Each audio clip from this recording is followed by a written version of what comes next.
Hi, this is Antarctic Mike with another edition of Antarctic Moments. This moment came to me yesterday as I was on the plane flying here to Des Moines, Iowa, where I am today, and I picked up one of these. And if you look at this article here, it says the youth summer jobless rate at a 50-year low. I speak all across the United States at corporate events, CEO peer group forums, and one thing that I hear constantly is, we can't find people. It's hard to hire good people. Well, first of all, I'll say this. Of course it's hard. Accomplishing anything worthwhile is not easy. Otherwise, everybody do it. But I want to address this situation specifically. Hiring good people is not as hard as you may think. Picture this.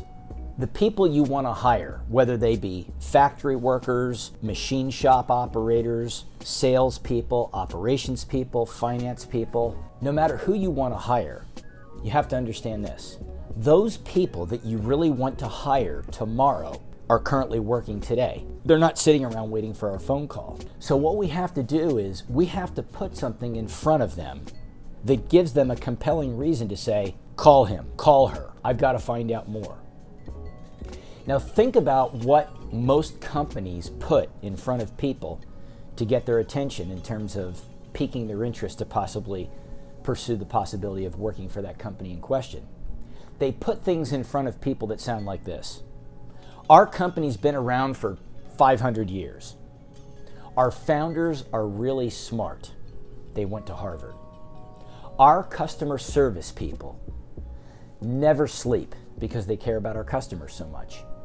Oh, and by the way, we have a great compensation plan, we have a great culture, we have great benefits. We have to get the word benefits in there. You can bring your dog to work and we have a ping pong table. Generally speaking, that's what most companies do to get in front of folks that they want to potentially hire. While those efforts may satisfy the needs of the HR people and the compliance police, they do nothing in terms of getting the attention of the people who are already currently employed. So what you have to do is you have to put something in front of the gainfully employed people who, remember, are currently happy at what they do, they like their boss, they make good money. They have no idea who you are, and they have no compelling reason to make a change. So to pique their interest and to get them in a conversation with you, you have to put something in front of them that will grab their attention and cause them to want to have a conversation. The most effective thing you can put in front of people is a story, but not just any story.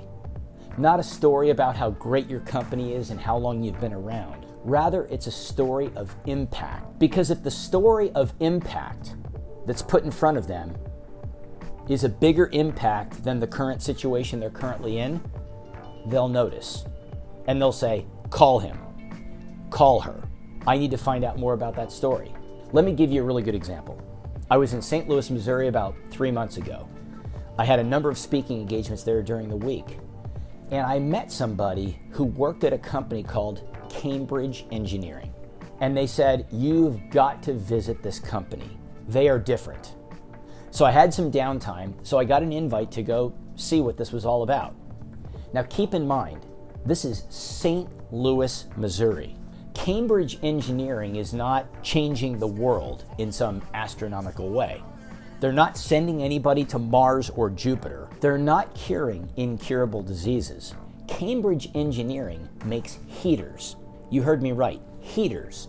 They make them there in this facility in St. Louis, Missouri. Keep in mind also that in the 100,000 square foot facility, there's no air conditioning. Have you ever been to St. Louis, Missouri in August? Air conditioning is a must-have. So with that in mind, I go to this company, Cambridge Engineering, and the chief operating officer, a good guy, he said, hey, go have a conversation with any of the people you'd like to. So I walked out on the floor, and I stopped the first employee that I saw. His name is Justin. He was working at a particular workstation with 2 other guys. And I said to Justin, how long have you worked here? 5 years. What do you like best about it? Here's what he said. I feel like I'm paid not to be at work. but rather I'm paid to be among my friends and to think.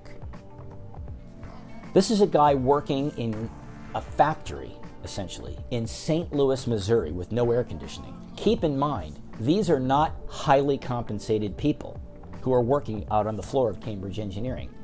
I said to him, "What do you mean paid to think?" And he pointed to a device sitting on the floor. It looked like some type of a chair on wheels that had a bunch of shelves and little parts. He said, "Do you see that device?" I said, "Yep." He said, "That device is called the chair." I said, "Okay, well, what's so special about the chair?" He said, "You don't understand. Me and my 2 coworkers built that from scratch. No managers, no leaders. We did it ourselves." I said, "Well, what exactly does this device do?" He said, "It saves us an hour and a half off the total manufacturing time it takes to build a heater." He was so proud of this because this was his way of putting his fingerprint on the job. And I thought to myself, this is ingenious. Here's a company that basically says to their employees, if you can figure out how to do your job better, faster, safer, cheaper, more effectively, as long as we don't lose money and we don't put ourselves in jeopardy of some type of safety violation, go. And that's what they did. And there were a number of these examples throughout the entire facility where the frontline people had the ability to think, to do their job differently. And he was so proud of this, and the company recognized this.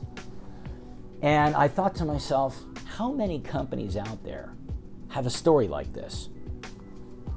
I said to the chief operating officer, that story right there is the reason why customers will drive further and spend more money to buy a heater from you. That device right there that those guys built is the reason why another employee, just like Justin, will say, you know what? Yeah, I have a current job and I like it and I make good money and I like my boss, but I don't have a chance to build something like the chair. I'd like to talk to you. So again, when you think about hiring, and I think about this article here about how, most companies see these kind of statistics and they just use them as an excuse as to why they can't hire any good people.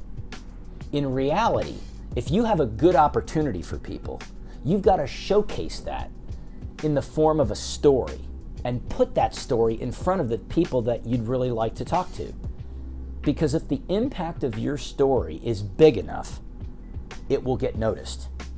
And it will draw those people in to the point where they'd love to have a conversation with you.